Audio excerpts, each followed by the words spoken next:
Agora sim, agora apertei o botão certo, estamos gravando. Muito bem. Sejam todos muito bem-vindos ao canal Caminhos da Evolução, esse nosso programa que vai ao ar todas as terças-feiras, 6 horas da tarde, no YouTube no YouTube aqui do Caminhos da Evolução e também na Rádio Sensorial, também às terças-feiras, à 1 hora da tarde. Mais uma vez estou aqui com meu mais do que querido, amado amigo, pai Luiz Fernando Barros. Meu pai, sua bênção, muito, muito obrigado por estar novamente conosco. Oxalá nos abençoe, meu Pai, sua bênção também. O prazer é nosso estarmos juntos, dialogando, revendo o meu querido irmão. Espero que tudo esteja bem por aí. E vamos juntos, vamos debater, vamos falar de religiosidade, de espiritualidade, que é isso que a gente ama fazer. Verdade, verdade. Pior que a gente gosta mesmo, né? Se a gente não gostasse, não tava aqui, né? A gente não se entregava tanto. E tem uma coisa, né, meu amigo? Como demanda, né, entrega, como você lidar, independente de ser dirigente, de ser médium de corrente, de ser cambone, é uma entrega, mas é uma entrega tão prazerosa, né? Cansa, mas a gente não sabe mais viver sem isso. Pois é, rapaz. Eu costumo dizer que quando a gente se entrega ao mandato mediúnico, a gente encontra, olha, pasmem vocês em relação ao meu pensamento, a gente encontra um polvo, né? Aquele habitante do fundo do mar. O polvo, ele tem muitos tentáculos, eu faço uma analogia, né? Aí o que acontece? Você chegou no mandato mediúnico, você vai ganhar uma ocupação, daqui a pouco o povo vem com outro tentáculo, daqui a pouco vem com outro, daqui a pouco vem com outro. Quando você se dá conta, você já tem uma dúzia de ocupações dentro do teu mandato mediúnico e todas elas te dando um prazer tão grande, você saber que de alguma forma, embora o mérito principal seja da espiritualidade, mas você sabendo que de alguma forma, humildemente, você está colaborando para o conjunto de uma obra sagrada. Isso é que importa. Aí a gente cansa, fica com o pé sujo, fica com preocupação, mas no fim das contas a gente fala, não, amanhã quero tudo isso de novo. E o amigo tocou num ponto que seria o tema que a gente se propôs a conversar hoje, e vamos ver se a gente conversa sobre ele ou sobre o que mais a gente conversa, né? Aqui a gente nunca sabe. Sobre essa questão do relacionamento com o plano espiritual, eu queria falar muito hoje sobre a questão da incorporação, mas não a incorporação pelo que todos nós já sabemos, apesar de que é a primeira pergunta que todo neófito, todo integrante, né, quando chega num curso de desenvolvimento, não tem para assim, eu vou incorporar, eu não vou incorporar, eu não. Apesar de que essa é a pergunta que todos fazem, mas eu queria abordar com o amigo uma questão seguinte, sobre a responsabilidade da incorporação. O que é, em verdade, assim, eu vou incorporar, é mais fácil, deixa que o guia vem, me toma. Na verdade, não é tomar, né? Existe uma responsabilidade muito grande no processo de incorporação. Exatamente, né? E eu não tenho dúvida nenhuma que é exatamente como meu querido pai colocou, né? O Abian, como a gente diria, tradições do candomblé, o médium novo, iniciado, né?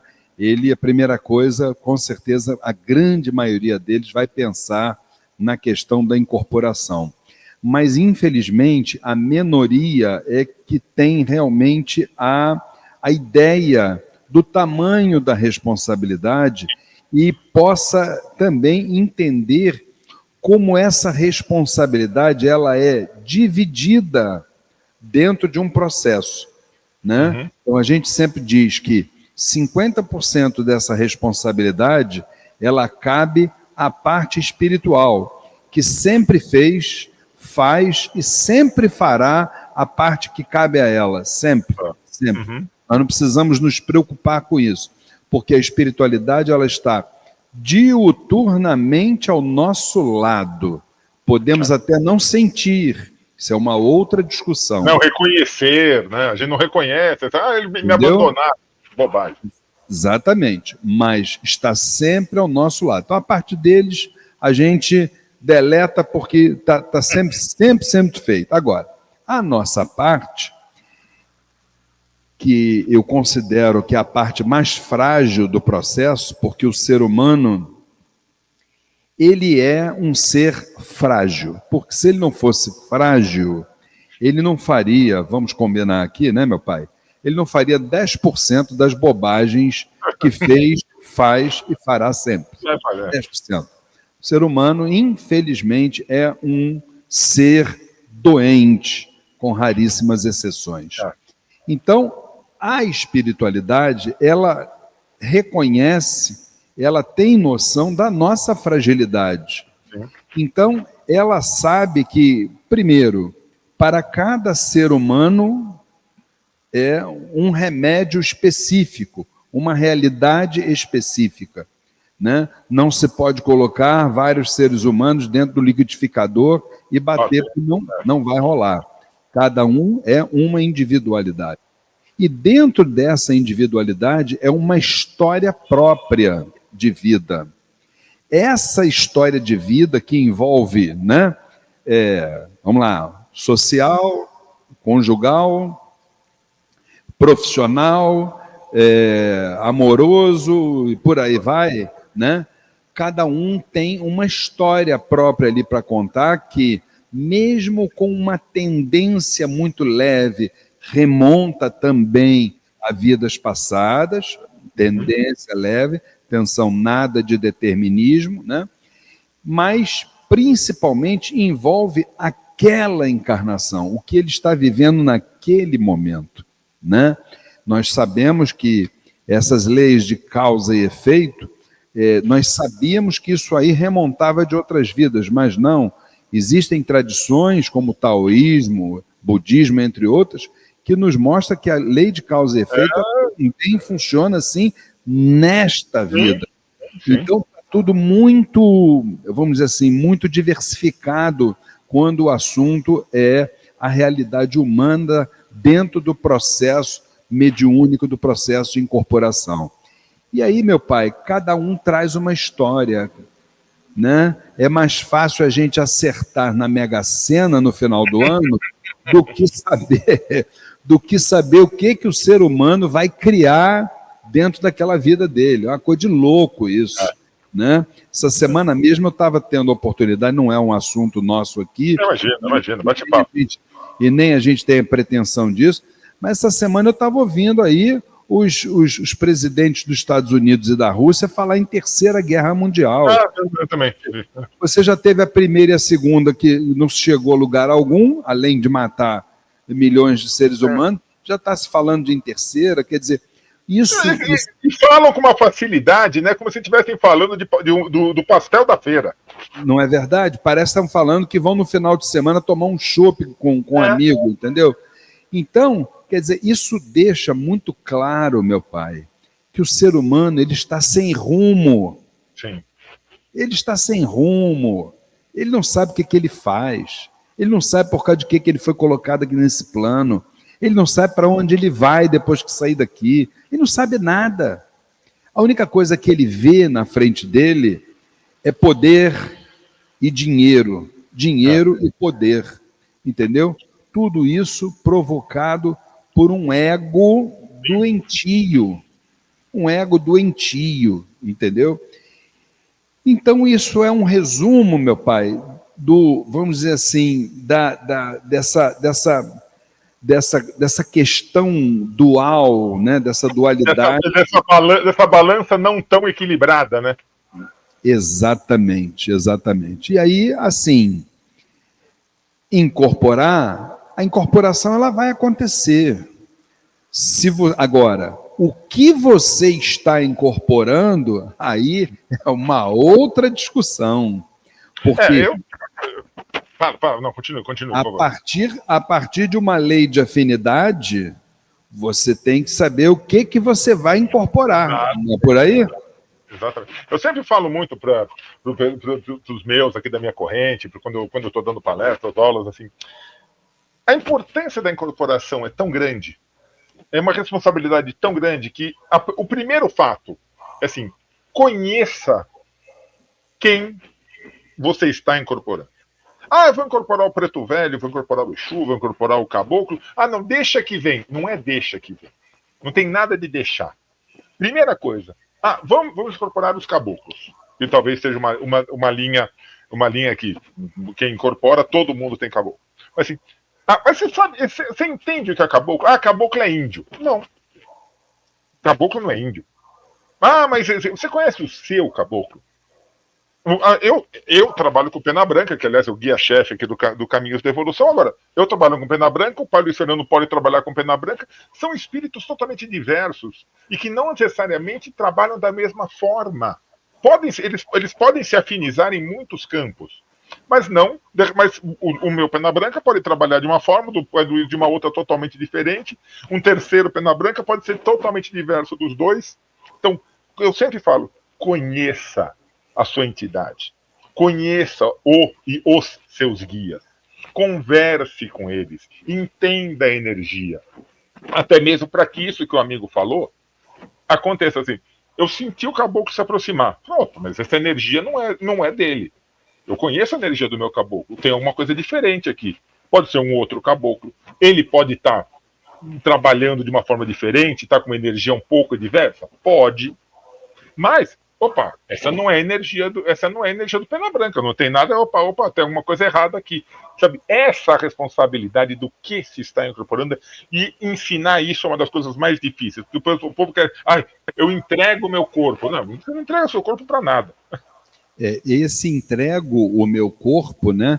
Isso a gente precisa lembrar sempre que isso é uma cultura que está, infelizmente, ainda enraizada nas nossas tradições de Umbanda, devido a esse segundo período que nós vivemos, né, da chamada manifestação ou da fenomenologia, quando a entidade vinha e ela resolvia o processo todo.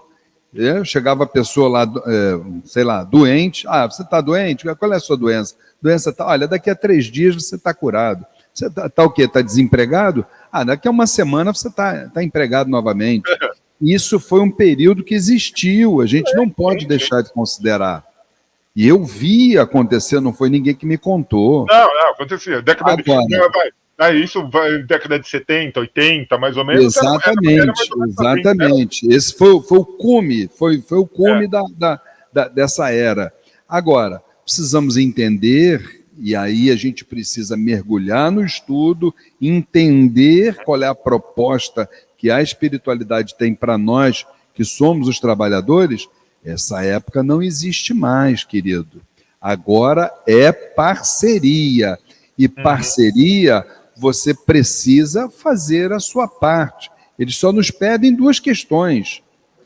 A primeira, o estudo, para a gente entender, por exemplo, como o senhor está dizendo, eu entrego o meu corpo e está tudo resolvido. A entender que você vai entregar o seu corpo e não está nada resolvido.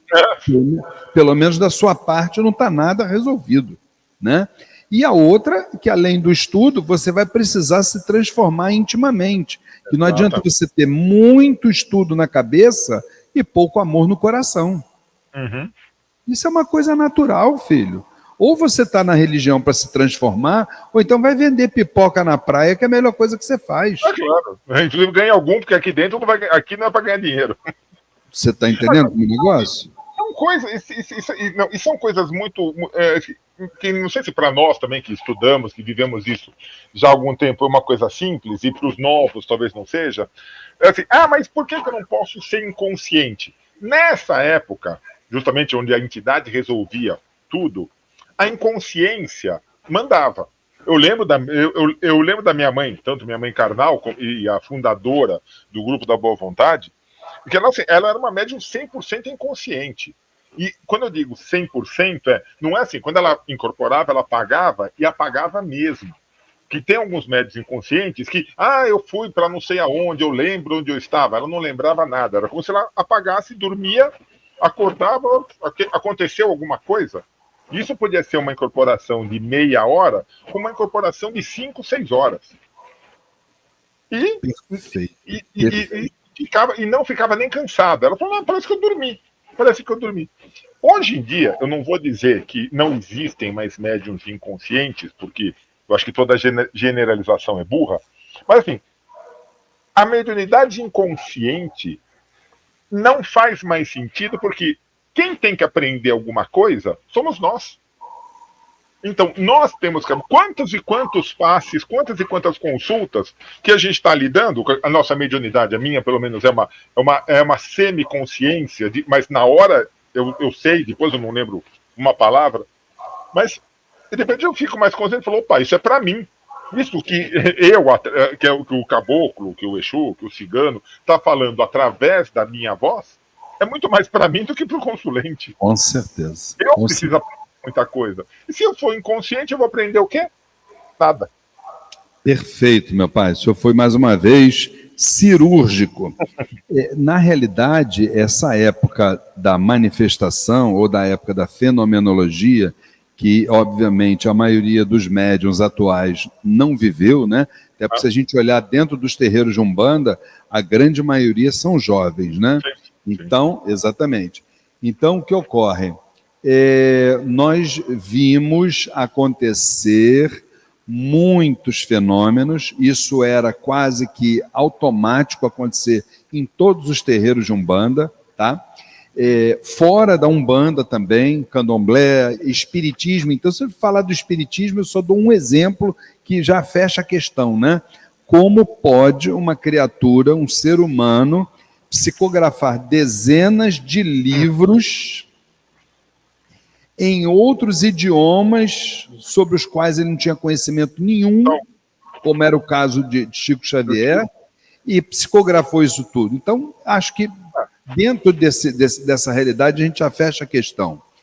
Na nossa tradição, na Umbanda, não foi diferente. A gente poderia passar aqui a tarde toda lembrando de grandes expoentes da Umbanda, né?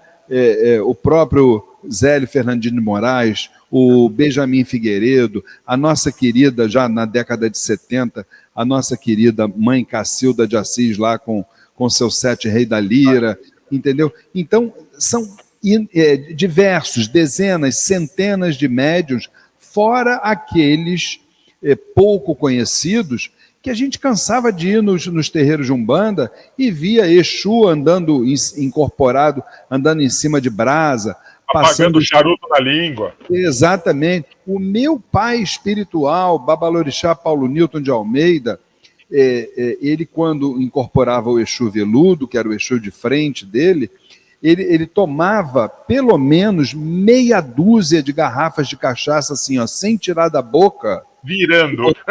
E botando a boca assim para baixo. Daqui a pouco ele desincorporava o Exu, meia hora depois ele estava conversando com você, como eu estou conversando agora no momento. Entendeu? Se ele tomasse meio copinho, já ficava doido, na verdade. Você está entendendo? Então, isso é a realidade que existia. Sim. Aí, se o senhor me permite, eu vou contar um caso que eu vivenciei há poucos anos atrás. E é claro que a gente não dá o nome do santo nem o local, mas estávamos num evento para Exu, e aí um dos representantes principais do evento ia incorporar o seu Tranca-Rua das Almas, e depois das palestras que se tinha sobre Exu, ele incorporaria então a entidade para que essa entidade pudesse transmitir uma mensagem para o auditório que estava assim, abarrotado de gente, não faço ideia. Um grande auditório. Muito bem, só que antes de começar o evento, eu sempre fui muito próximo a essa pessoa, esse irmão, e ele já me dizia, olha, eu sou da época que o Exu bebia todas e depois estava tudo certo e tal. O seu Tranca-Ruas vai chegar aqui agora, vai acontecer isso e tal. E eu pensei comigo, gente, isso não vai dar certo. Porque nós bateu o sininho e falou, vai ter problema. Isso não vai dar certo. Nós não estamos mais nessa época. Embora ele possa ter vivido essa outra época, tudo bem, isso não vai dar certo. Moral da história, se confirmou tudo, começou, bebeu, daqui a pouco eu comecei a observar que estava trocando as pernas, quando chegou num determinado momento, caiu ali durinho e tiveram que levar ele arrastado para, provavelmente, não sei se para casa ou para o hospital, não sei para onde foi. Tomar uma glicose na veia, porque o Exu devia estar assim do lado dele, ó. Vai, seu bestão, vai. Entendeu, gente? Então, não adianta a gente querer colocar o nosso ego na frente, dizendo que a entidade que a gente trabalha faz, acontece, dá cambalhota, porque isso não vai nos levar a lugar algum. Não vai nos levar a lugar algum. A gente precisa entender que existe hoje uma mediunidade de parceria e nós somos atores, precisamos ser atores responsáveis dessa parceria, né? Então, hoje, nós precisamos, com certeza absoluta, trabalhar para que, aí sim, para que nós sejamos canais confiáveis dessa espiritualidade superior. Não é isso, meu pai? Perfeito. Mesmo nessa época, década de 60, 70, 80, 90 já teve um pouco menos, mesmo nessa época, incorporação nunca foi possessão. Tem um livro do Alexandre Comino, não que eu seja extremamente fã do Comino, mas eu acho que ele tem o seu valor, e ele fala, incorporação não é possessão. Porque, assim, mas essa coisa de entregar o corpo, se a entidade penetrar ou trocar de espírito, primeiro é que você desencarna, então o seu espírito não vai sair do teu corpo. Então, não é possessão, é uma influência energética. Mas como que eu mudo a minha voz? Como que a entidade comanda os meus movimentos? Como que ela faz isso tudo? Justamente pela influência superior que ela tem sobre nós. Com certeza. Eu diria o seguinte, que a entidade, ela atua, isso dentro da nossa visão doutrinária, ela atua dentro do nosso perispírito, que é o nosso segundo corpo espiritual. Okay. Né? O primeiro, obviamente, é o corpo, vamos dizer assim, aquele que nós surgimos a partir do sagrado, mas o segundo corpo espiritual dos 7 que nós temos é exatamente o perispírito. É ali que a entidade vai encaixar, e quando ela encaixa dentro dos nossos sistemas orgânicos, espirituais e mentais, principalmente, o mental, o chakra mental e o chakra cardíaco são os dois que as entidades hoje elas vão trabalhar dentro de uma realidade sentimental. Mas como sentimental? O sentimental aí, dando a conotação de sentir com o coração e a mente. Isso. Sentir mental. Então, o que acontece? A partir dessa realidade, o que já não acontecia no período passado, quando a entidade ela bloqueava o nosso mental para que a gente pudesse, assim, agir de forma realmente inconsciente. Agora, dentro da realidade atual, do trabalho em parceria, é sentir com a mente. Então, precisa ter coração, sentimento, fé, mas precisa ter razão também. E nisso, eles estão junto a nós, nos orientando, nos passando. Agora, a ação, a iniciativa, ela precisa ser nossa. Eles não vão, de forma nenhuma, se você tem uma janela ali na frente, e atrás daquela janela ali você tem um precipício que você pode cair e perder a sua vida, de forma nenhuma eles vão te colocar para ir para aquela janela para você se jogar daquilo ali. De forma nenhuma. Muito pelo contrário. Diferentemente dos espíritos obsessores, sim, podem sim te influenciar a partir de uma abertura da tua mente, quando você não disciplina as suas ações, as suas palavras e os seus sentimentos, aí sim você pode ser influenciado por essa leva de espíritos das sombras, para que você se dirija àquela janela e ali muitas vezes você possa perder a sua vida e a partir dali eles continuarem a perturbar todos aqueles que cercam você, porque a ideia, obviamente, da baixa espiritualidade é essa. Bom, não, isso é perfeito. Só colocando uma coisa, nos cursos eu sempre falo o seguinte: que apesar de que incorporação não se ensina, tá, gente? Eu tenho um curso de incorporação, não. Incorporação não se ensina, incorporação se desenvolve, se pratica, e você vai sendo cada vez mais fluente nessa incorporação. Agora, as pessoas ficam muito tensas e ficam com medo. Eu vou rodar, eu vou bater. Eu falo, gente, não vai. Nenhuma entidade quer que você se machuque. Mas e se eu incorporar a minha cigana que vai rodar, uma pombagira que vai rodar? Calma. Eles sabem, inclusive eles se adequam ao ambiente. Se o seu terreiro é pequeno, eles não vão sair girando. E outra coisa, incorporação se dá no intervalo entre uma respiração e outra. Então, se você fica muito nervoso, ficar aquela coisa respirando ofegante, você não vai incorporar nunca. É porque quanto mais leve você estiver, quanto mais entre uma batida do coração e outra, entre uma respiração e outra, que você fala, opa, já tenho condições de me acoplar a esse meu aparelho mediúnico. Então aí fica mais fácil. Perfeito as suas colocações, meu pai. E dentro dessas realidades que o senhor acabou de dizer, indiscutivelmente, a meditação ela tem um papel fundamental. A gente sempre fala aqui para os nossos médiuns no Templo Estrela do Oriente que nós não podemos imaginar que você vai levar, você vai ter uma vez por mês, 2 vezes por mês, aqui a instituição à disposição de vocês num desenvolvimento mediúnico, e que depois você vai passar o restante do mês em casa sem pensar em parte espiritual. Então você precisa, sim, uma vez por dia, imagine, o dia tem 24 horas, você perder 15 minutinhos, não é mais do que isso, 15 minutos, você toma o seu banho, você coloca a sua roupa, você se deita, fecha seus olhos, se você achar prudente colocar uma musiquinha bem baixinha no seu ouvido para dar uma força para você, é importante. Você começa respirando lentamente, profundamente,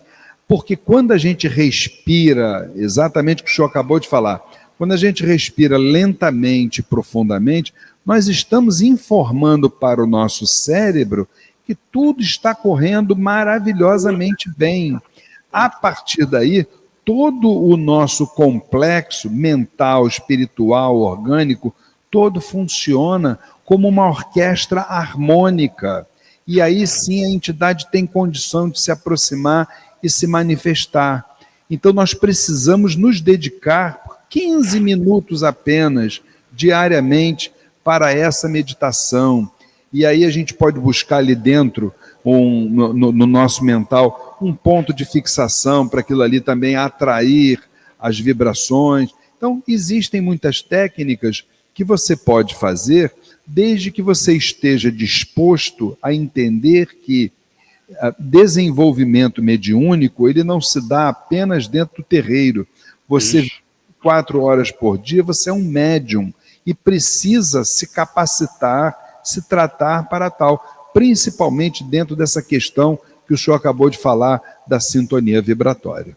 É verdade, é verdade. Agora, pai, muitas vezes a pessoa está ali, participa já da corrente, participa dos cursos, é uma pessoa estudiosa e não incorpora. Você não precisa necessariamente ser um médium de incorporação. A incorporação é um sentido. Agora, não é porque você não incorpora que você não é médium. Muito bem. Precisamos sempre lembrar que todos nós somos médiums. Se essa mediunidade ela está, seja ela qual for, né? Porque, normalmente as pessoas, o leigo, ele pensa que falou de mediunidade, falou de incorporação, e não é assim. São 101 tipos ou categorias de mediunidade codificadas por Kardec. Então tem muita coisa, muita água passando debaixo dessa ponte, né? Bom, então o que a gente precisa entender? Primeira coisa, se você não está manifestado, e olha que eu estou trocando a palavra incorporação, por manifestação. Se você não está manifestado pelo astral superior, você precisa entender que você não está vazio. Por quê? Porque a espiritualidade ela está vibrando em você. Não devemos nos esquecer que o ser humano ele não é apenas cabeça e corpo e mais nada. Ele é mente, ele é corpo e ele é espírito. E antes dele ser mente e ser corpo, ele já era espírito. Então o espiritual ele está diuturnamente dentro de nós, sintonizada conosco. Agora, que tipo de espiritualidade ela está se manifestando? Eu diria com certeza absoluta que ela está assim vibrando sobre você, tá certo?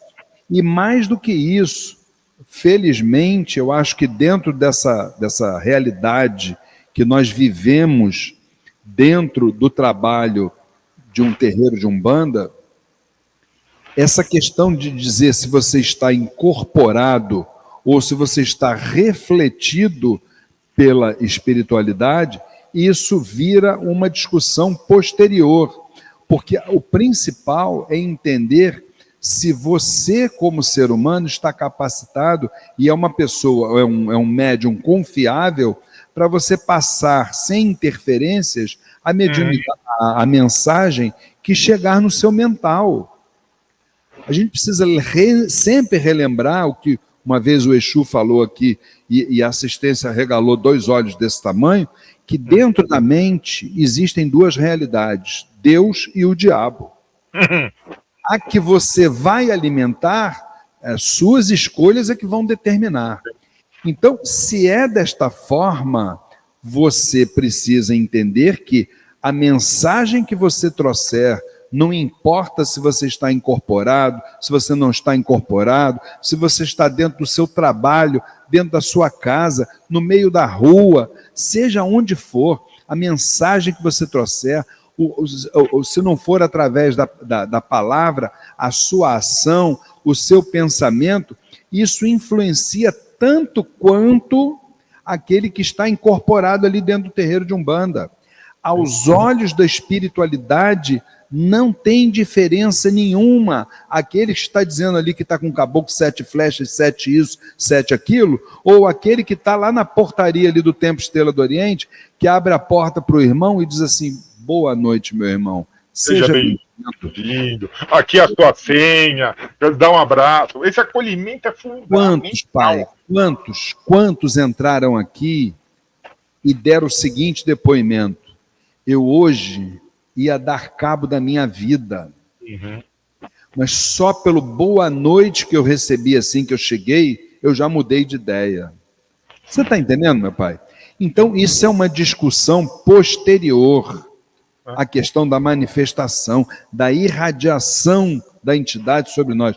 Elas estão irradiando sobre nós 24 horas por dia. Eles colocam a luz na nossa mão. Agora, o que a gente vai fazer dessa luz? Aí é um problema de cada um, né, meu pai?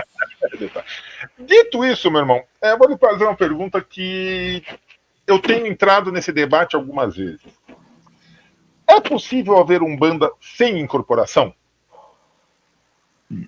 Bom, nós vamos depender do tipo de Umbanda que a gente vai fazer. Porque... Tem uma gira, é possível ter uma gira sem incorporação? A partir de tudo isso que o amigo falou que a gente está conversando, que é a influência, a mediunidade, a entrega, a incorporação é 100% necessária? Eu diria que não é. Eu diria que não é 100% necessário. Eu diria que o que é absolutamente necessário, e disso não tem como abrir mão, é aquele que se propôs ao trabalho mediúnico. Olha que eu estou invertendo o polo da coisa. Eu estou transferindo a responsabilidade para quem precisa ser responsável ou para quem precisa ser responsabilizado. Acho que, com certeza absoluta, o que precisa não é haver incorporação. O que precisa é a mensagem chegar da forma que ela veio do astral superior. O que precisa é o seu procedimento como ser humano que você está ser um sentimento que possa estar afinado com os propósitos lá de cima, com os seus pensamentos voltados para o bem comum. Isso é que a Umbanda precisa. Do livro do nosso querido Aguinaldo Paviani, ele incorporado com o preto velho dele, o médium queria entrar na casa dele e disse: meu vovô, a sua casa está precisando de um médium? Eu gostaria de entrar. O preto velho virou para ele e disse assim: olha, minha casa não precisa de médiums, minha casa precisa de ser humano. Isso é fácil da gente entender. Se a gente parar e pensar, por exemplo, vou dar um exemplo, nas escrituras sagradas estão lá: antes de você levar a sua oferenda para o altar, deixa a sua oferenda lá de lado e vai se reconciliar primeiro com o seu inimigo. Depois que você se reconciliar, aí você vem aqui, pega a oferenda e leva no altar. O que é isso, senão o processo de humanização dentro da Umbanda? Porque gente, não adianta a gente querer pular etapas.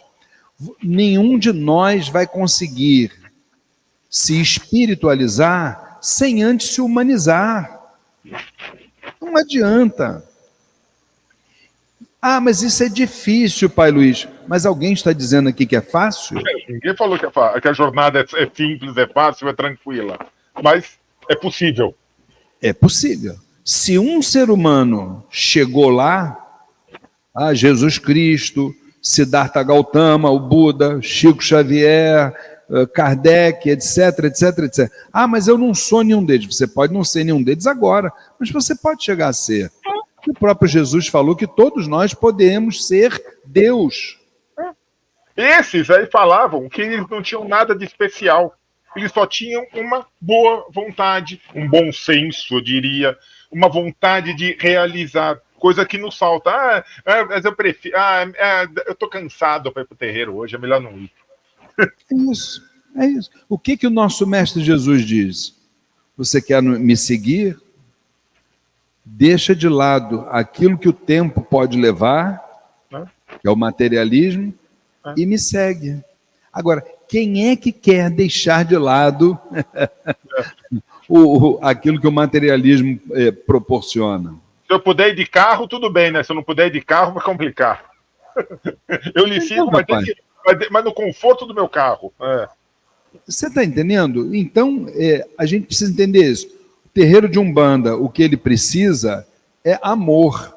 Agora, de que forma esse amor vai se expressar, não importa se é pela incorporação, se é pelo diálogo, se é pelo abraço, entendeu? Se é pelo ouvido, escutar o que o ser humano está precisando falar. O ser humano está doente, está precisando colocar para fora o que ele está sentindo. Então, utiliza o teu ouvido carnal e o teu ouvido corporal, espiritual, para você ouvir o teu irmão. Já aconteceu, eu lembro, nem uma nem duas vezes, de pessoas que chegaram, pararam na frente do guia e falaram, e falaram assim: nossa, o senhor disse tudo o que eu queria, e o guia não disse uma palavra. O guia: que bom, filho, vai em paz. A pessoa só precisava falar, precisava colocar para fora o que ela estava sentindo. E ela escutou, pode não ter escutado com o ouvido carnal, mas quem sabe as duas entidades conversaram no astral e ele escutou o que ela precisava ouvir. Com certeza, isso é o que mais acontece. Isso é o que mais acontece. Aconteceu aqui uma vez. Eu vou, se o senhor me permitir, contar esse caso. Gira de Exu, aí chegou ali o irmão. Começou da mesma maneira. Blá, blá, blá, blá, blá, blá, blá, blá, blá, blá, blá, blá, blá, blá. O Exu, primeira coisa, deu um abraço, porque as entidades sempre dão um abraço antes, depois só escutando. Aí deixou o homem, falou. Quando estourou o tempo, que aqui cada entidade tem um tempo para poder, né? Em 15 minutos estourou o tempo e continuou. Daqui a pouco, quando ele terminou, o Exu perguntou assim: você terminou a sua preleção? Terminei. Então eu vou dizer uma coisa para você. A solução de tudo isso que você está dizendo aí, ela não tem curto prazo. Claro que falou na linguagem deles, não foi na minha linguagem. Ela é médio e longo prazo. Então, para já, o que eu vou lhe pedir, você está vendo aquela cadeira ali? Mostrando a cadeira aqui da assistência. Estou. Toda quinta-feira, o meu menino fala aqui sobre Deus, sobre religiosidade e tal. Durante 5 meses. Você vai sentar naquela cadeira durante 5 meses. No final desses 5 meses, você volta aqui para falar comigo. Moral da história. Uma das questões era conjugal. No primeiro dia, veio ele para a aula, já trouxe a esposa do lado. A consulta foi só para ele, em tese. Em tese. Veio a esposa. A esposa ficou o primeiro mês, ficou o segundo mês. No terceiro mês, a metade do mês mais ou menos, a esposa não veio mais. Moral da história. Na aula seguinte, que ela não teria vindo, ele não apareceu mais. Então, meu querido, a gente precisa pensar um trabalho de Umbanda de uma forma macro e não micro. Se a gente pensa em incorporação, a gente está pensando micro. Se a gente pensa em auxiliar, em ser uma ferramenta para que uma das principais criações de Deus possa caminhar, esse pensamento precisa ser macro. Por quê? Porque envolvem muitas realidades. E tudo aquilo que for feito para colaborar com a obra de Deus, dentro de princípios éticos, totalmente válido. Totalmente válido. Entendeu? Então, a gente precisa entender que existem pessoas que não amadureceram o suficiente. Pessoas que precisam passar por aquilo que estão passando para poderem amadurecer. E se você não respeitar determinados limites, aquilo que é para o outro passar vai espirrar em você. Então, essa é a realidade desse trabalho espiritual, cujo um dos braços, uma das ferramentas, cujas ferramentas, né, ou uma delas, a gente pode considerar, é a questão da incorporação. Mas é uma ferramenta, fora outras que você tem como auxiliar. Dito isso, meu amigo, deixa eu lhe fazer uma pergunta que lhe dou o total direito de me responder com não tenho comentários. Eu tenho visto algumas casas divulgarem que estão trabalhando a incorporação, a gira, a incorporação sem espíritos. E eu falei com um deles assim, escuta, meu amigo,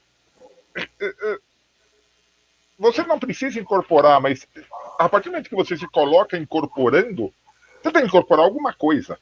Você tem que incorporar um espírito.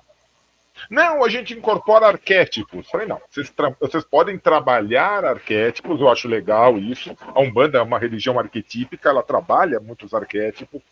Mas assim, você não pode incorporar arquétipo. Não, mas nós aqui não trabalhamos, nós incorporamos, mas não tem espírito. Eu falei, olha, eu não concordo. Eu não concordo. Por isso que eu falo, a incorporação ela pode não ser necessária, mas se vai incorporar, vai direito. Não está inventando que está incorporando uma coisa que não se incorpora. E aí é complicado. Assim como eu tenho visto também, terrenos onde você pega crianças, e crianças em faixa de 10, 15 anos, até que é uma criança, e estão incorporando e dando consulta e até ocupando cargos dentro do terreiro. A gente precisa tomar muito cuidado, né, meu amigo? Como diria o poeta, tempos difíceis, né, meu irmão? Tempos difíceis. Bom, primeira coisa, a gente sempre precisa dizer que nós não somos os donos da verdade. Exato. verdade absoluta está lá em cima no Pai, né? Nós somos ali, temos a nossa humilde verdade e, assim, nós não estamos com as nossas mentes fechadas, desde que, dentro da nossa fé raciocinada, a gente possa ouvir alguma coisa que contenha algo chamado, e que a gente não consegue abrir mão disso, chamada lógica espiritual, tudo é possível. Porque nesse momento, eu não consigo desassociar um ser que está se dizendo ali que ele está encarnado. Se ele está encarnado, ele precisa ter um corpo. Se ele está encarnado, ele precisa ter uma mente. E se ele está encarnado, ele precisa ter um espírito. Então, para início de conversa, o espírito já está ali. Agora, que tipo de espírito está ali, além daquele ali, assim, aí a gente está caindo, porque quando a gente fala espírito, a gente está falando de essência. Sim. E essência não se discute. Aí que está. Essência não se discute. O que a gente pode discutir, pode e deve discutir, é a forma. A forma, ela é discutível. Agora, a essência, por favor, não tem como. Eu não posso tirar dessa trilogia, eu não posso tirar um dos atores dali. Tira o corpo e fala que está encarnado. O corpo anda só com a cabeça ali e o espírito. Não tenho. Tira a cabeça, fica só o corpo e o espírito. Não tenho. E muito menos tirar o espírito. Então, incorporar arquétipos, isso me soa como ego inflado. Me soa, a princípio. Eu preciso de mais subsídios para entender o que a pessoa está querendo dizer com o termo estou incorporando arquétipos. Arquétipo, para mim, volto a dizer também, não sou dono da verdade. Eu tenho uma outra conotação sobre arquétipo. Arquétipo, para mim, é característica, é sinônimo. É isso mesmo, meu pai. Modelos.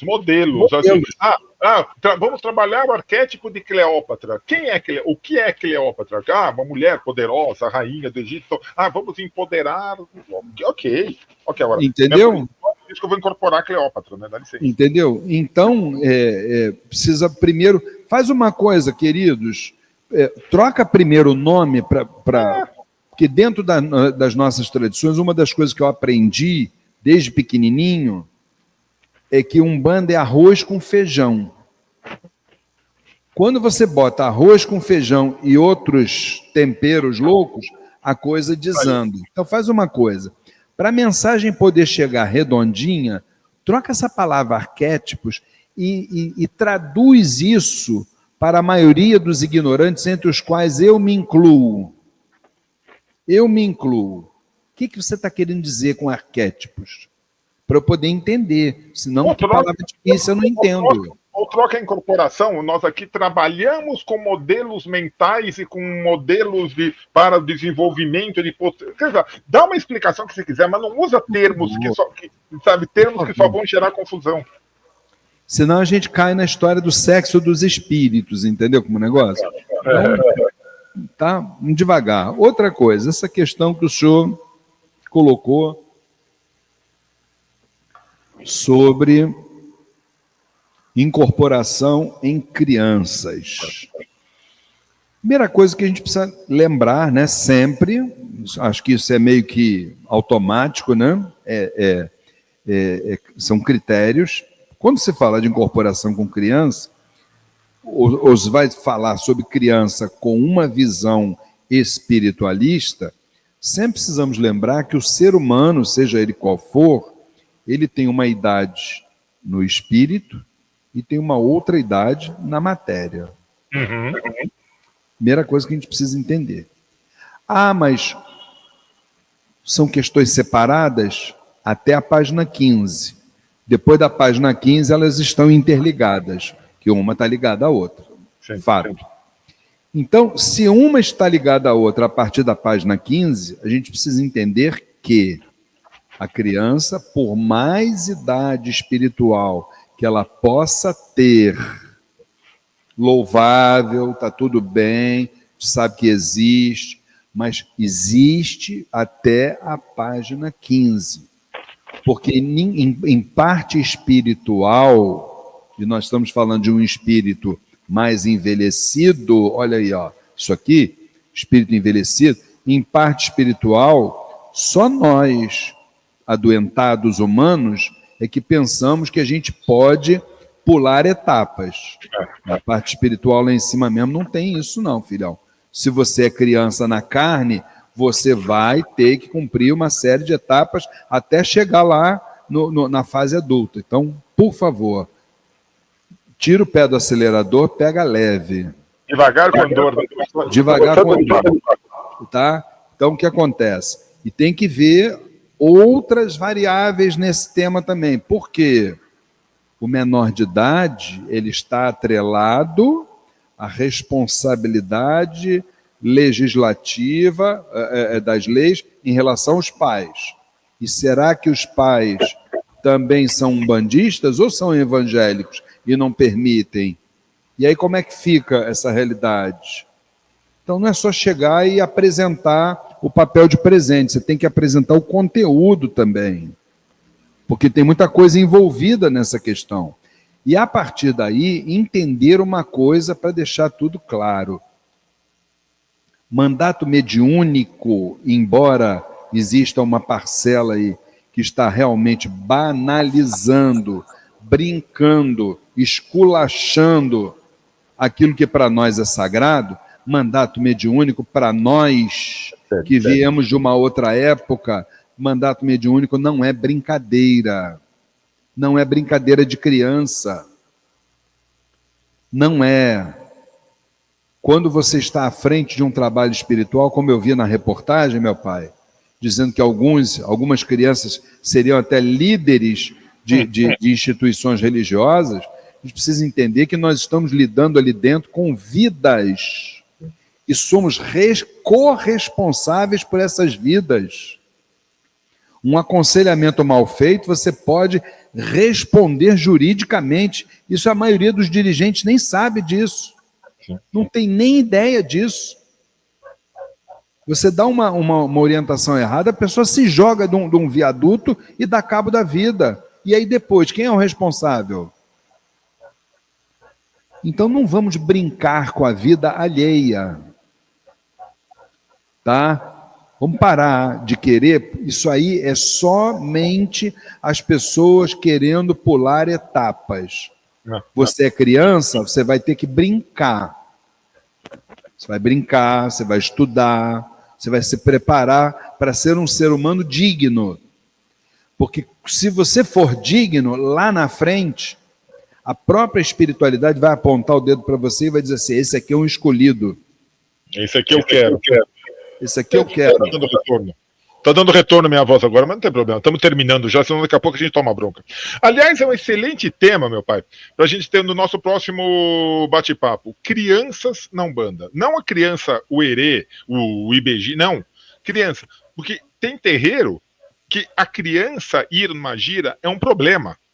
Ah, vai ficar aqui correndo, vai ficar atrapalhando, o terreiro não sabe o que fazer com as crianças. Ah, eu vou passar na frente, assim eu me livro logo delas.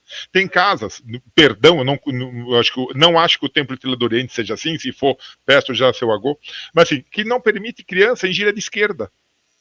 Não, gira de esquerda não pode trazer criança. Ou seja, eu acho que é um excelente tema para a gente bater papo na nossa próxima conversa. Criança na Umbanda é bem-vinda ou atrapalha? Eu acho que, no meu, é sempre muito bem-vinda, mas tem que saber o que fazer com elas. Agora, meu pai, para a gente poder fechar isso e fechar sempre em alto astral, olhando, se é que nós temos essa informação, olhando do plano espiritual para o nosso, como que eles enxergam o médium de incorporação, o médium incorporado, a responsabilidade do processo de incorporação, do lado de lá para cá? Não, tá sem som. Agora foi? Foi. Do lado de lá para cá, é exatamente aquilo que nós sempre falamos, ou seja, eles reconhecem a nossa, vamos dizer assim, as nossas falhas, as nossas limitações, mas a misericórdia divina, ela vai até a página 15. Uhum. Por quê?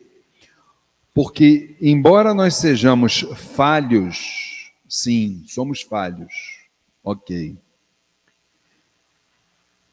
Essas falhas, eles vão aceitar, de você que é médium, meu irmão, você que é médium, minha irmã, eles vão aceitar desde que não exista o dolo, a vontade de enganar, a vontade de fingir, a vontade de prejudicar quem quer que seja. Porque se isso acontecer da misericórdia divina, essa vibe, essa chave vai mudar para a justiça divina. Não uma justiça vingativa, punitiva, não. Só que vai ser dito a você, você vai ter que fazer essa lição quantas vezes forem necessárias. Primeira coisa, meu pai, vindo de lá de cima para cá, palavra principal, amor. Amor. Se você não tem amor, se você não ama tudo o que você faz, não é só a tua parte espiritual. Se você não ama a tua família, se você não ama o teu trabalho, se você não ama o momento que você está vivendo na vida, você para e pensa, reflete, pede auxílio, pede ajuda.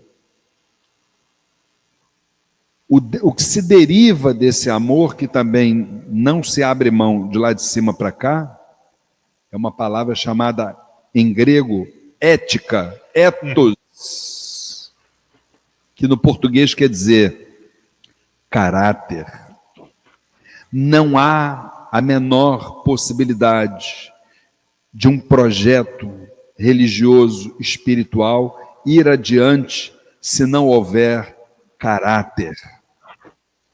A instituição cujos membros não se balizarem pelo caráter, essa instituição tem prazo de validade. Sim. Então, acho que desta forma a gente, embora a misericórdia divina seja algo que me emociona, porque eles nos dão, entre aspas, quantas chances forem necessárias para a gente poder se redimir. Não aqui neste plano, atenção, que dizem que a reencarnação para aqui, o processo está cada vez mais seletivo, tá? Mas eles nos dão as chances, inclusive para a gente ir para planos afins, que a gente está vibrando. Está vibrando lá embaixo, a gente vai para um planozinho lá de baixo também, sem dúvida nenhuma. Então, mas chances nós teremos sempre. Agora, depende, como diria a música do nosso querido Ivan Lins, depende de nós. Ah, que maravilha. Por isso que eu gosto sempre de conversar contigo, meu irmão. É sempre uma conversa que eu tenho certeza não fica só entre nós dois, independente dos nossos ouvintes da Rádio Sensorial, das pessoas que nos assistem no canal do YouTube. Eu tenho certeza que o que tem de irmãos que ouvem e que aprendem é algo fora do normal. A gente sente isso, a gente sente essa presença, e é sempre muito bom estar contigo. Pai Luiz, mais uma vez, meu muito, muito obrigado. Espero. A gente tem um encontro, uma coisa de todo mês estar aqui. Vamos ver se mês que vem a gente volta. Vamos ver se fala sobre crianças. É sempre um prazer enorme estar em sua presença e conversar com o irmão. Tenho certeza disso. Meu querido pai, mais uma vez a sua bênção. Gratidão, gratidão e gratidão por estarmos aqui nesse espaço. Gratidão a todos aqueles que nos ouvirem, sejam eles encarnados ou não, né? E que a gente, enquanto nosso Pai Maior nos permitir, que a gente possa dar prosseguimento na nossa estrada espiritual. Muito obrigado, meu Pai. Até o nosso próximo encontro. Até a próxima. Se permitir. Até a próxima, pessoal. Até mais. Obrigado.